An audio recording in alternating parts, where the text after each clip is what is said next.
el académico correspondiente, Leonel Ariza, ameritaba un segundo programa dedicado precisamente a este tema del mercado de valores. Gracias, Liliana.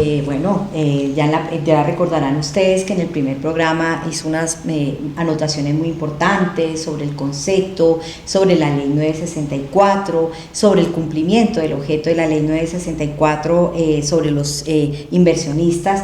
Y en esta oportunidad yo sí quiero preguntarle, hay unas posiciones diferentes que ha tenido usted sobre el entendimiento del mercado de valores frente a las de la Superintendencia Financiera. Así es, Liliana. Mira, parte de lo que la ley 964 incorporó en Colombia fue un concepto de valor relativamente amplio y flexible. Allí lo que se mencionan son unos elementos de ese concepto con la idea y el propósito de que cualquier instrumento que los cumpla se considere un valor. Donde ha surgido una diferencia doctrinal en lo que a mí respecta con la posición de la superintendencia es en el entendimiento de una facultad que la ley le otorga al gobierno.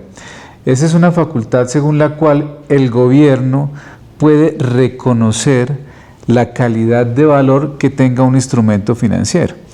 Se trata, como la propia ley lo dice, de reconocer. Significa eso que aún sin existir ese reconocimiento, deberíamos entender que si el instrumento cumple con los elementos que señala la ley 964 para ser valor, debería considerarse valor.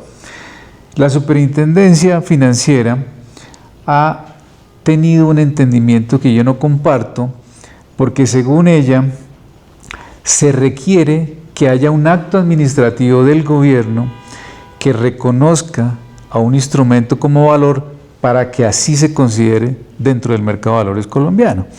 De suerte que si no existe ese acto administrativo, entonces el instrumento no se considera valor. Y obviamente esa postura de la superintendencia, desde mi punto de vista, tiene un efecto que no es proteccionista justamente de los inversionistas. Fíjate que en Colombia existen en este momento y a lo largo de los años han existido muchos proyectos de inversión que captan recursos del público a través de unos instrumentos que en esencia cumplen todos y cada uno de los elementos de valor, pero que no han sido reconocidos como valores por parte del gobierno. Sin embargo, digamos, las entidades o los empresarios que han efectuado esas captaciones de recursos a través de esos instrumentos, pues lo han podido hacer sin ningún reparo. Entonces, si nosotros consideráramos que esos instrumentos realmente son valores, pues estas empresas no podrían haberlos emitido sin tener autorización previa de la superintendencia. Y no es solamente, digamos, el cumplimiento en requisito que obtenga la autorización, sino lo que de allí se deriva. Porque cuando una entidad, una empresa, pretende hacer una emisión de valores y ofrecerlos públicamente, debe cumplir unos requisitos ante la superintendencia. Dentro de esos, lo más importante es suministrar información completa, tanto del valor como del proyecto o la empresa que está emitiendo el valor. Y un capítulo súper importante de esa información tiene que ver con los riesgos que debe asumir el inversionista. Entonces, si tú tienes una información completa y además te informan los riesgos que tienes que asumir con esa inversión, pues claramente puedes tomar una decisión informada acerca de si inviertes o no. Lo que ha pasado con estos proyectos a los que me refiero, donde no hay autorización previa de la superintendencia, es que se enfocan solamente en señalar las partes buenas de la inversión, pero nunca una advertencia sobre los riesgos. Uno de los casos más famosos que ha ocurrido en Colombia tiene que ver con el edificio Bacatá, en la calle 19 con Quinta, donde mucha gente invirtió y al final ese proyecto no terminó en nada. ¿Por qué? Por falta de información.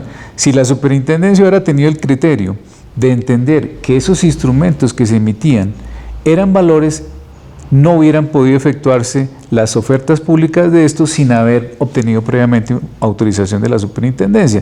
Entonces, para mí, digamos, ahí obviamente hay una cosa muy de fondo que amerita que la superintendencia replantee la manera en que está entendiendo los valores en Colombia. Bueno, tenemos apenas unos minutos para una última pregunta de esta segunda parte, y es si tenemos las condiciones legales para un mercado de valores integrado en América Latina. Muy interesante esa pregunta, Liliana. Justamente ahorita se ha hablado bastante de la integración de las bolsas de valores de Colombia, de la Bolsa de Valores de Lima y de la Bolsa de Valores de Santiago. Ese es un proyecto que pretende que en lugar de existir 3 bolsas, exista un mercado integrado a nivel de América Latina. Yo creo que la Ley 964 del 2005 tiene algunas previsiones legales que facilitan esa integración. Creo que hay algunas facultades del gobierno que podrían utilizarse acá para facilitar justamente la integración adecuada de ese mercado, pero también hay algunos aspectos que pueden generar preocupación. Dentro de los que más me preocupan está, digamos, la posibilidad de que vengan a Colombia a actuar, por ejemplo, comisionistas de bolsas chilenas y peruanas sin haber cumplido los trámites de autorización ante la superintendencia, versus una competencia de comisionistas colombianos que se han tenido que someterse pues a todos los trámites de autorización.